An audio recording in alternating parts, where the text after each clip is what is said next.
finaman bararki ofitti nama ganu dhugaa jallateetiif falmanii siin lammiin baqatanii boolanii nam shakkalee nutti finaman bara cinaacha ofitti nama ganu dhugaa jallateetiif falmanii siin lammiin baqatanii boolanii dhugaa galgala koo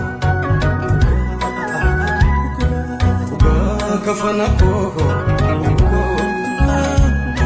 dhugaa lammii koo isa dhugaa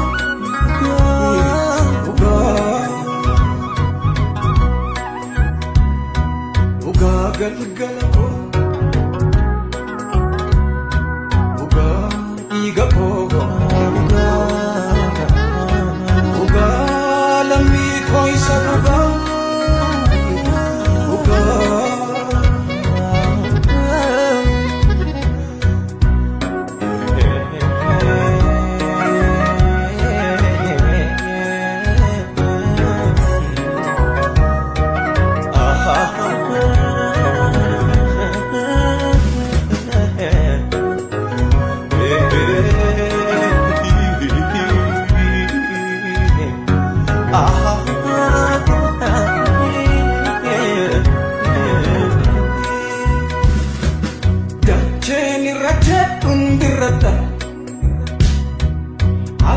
Saateen mimilladha ammayyuu ibbeekon dura koo mee waa dhageessisi kaa gurra koo jacheen irra jedhun birradha akka isa sobeen mimilladha ammayyuu ibbeekon dura koo mee waa dhageessisi kaa gurra koo nan shakkalee nutti finaman bararki ofitti nama ganu dhugaa jallateetiif falmanii siin lammiin baqatanii boolanii nan shakkalee nutti finaman bara cinaacha ofitti nama ganu dhugaa jallateetiif falmanii siin lammiin baqatanii boolanii dhugaa galgala koo dhugaa kafana koo dhugaa lammii koo isa dhugaa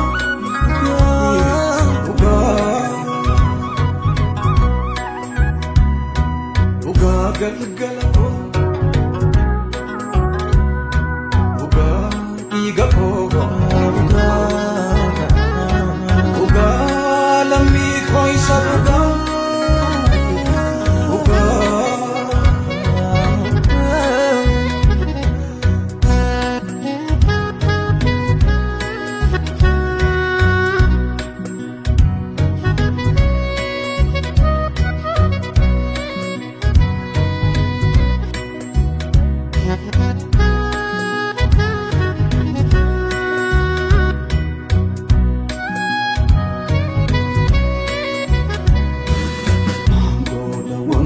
Rafoko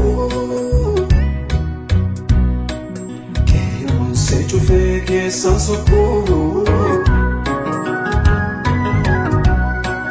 Kanyo duntenna buangako Kaba enta amukabako Angola wanta guraf kolfo chufe mafasoka kanyo duntenna buangako kaba enta am lafabako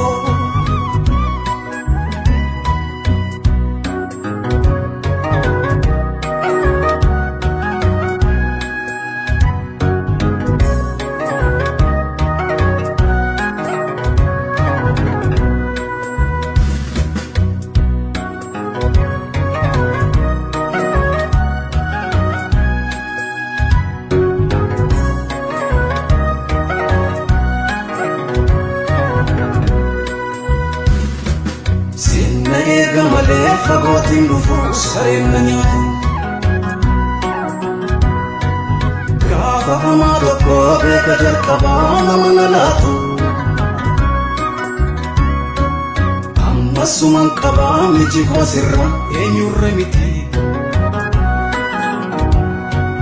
Jajjabinaan qabu sirra adda ba'ee onnee koo biti. Sinna eega malee fagootiin dhufu gudaan na nyaatu.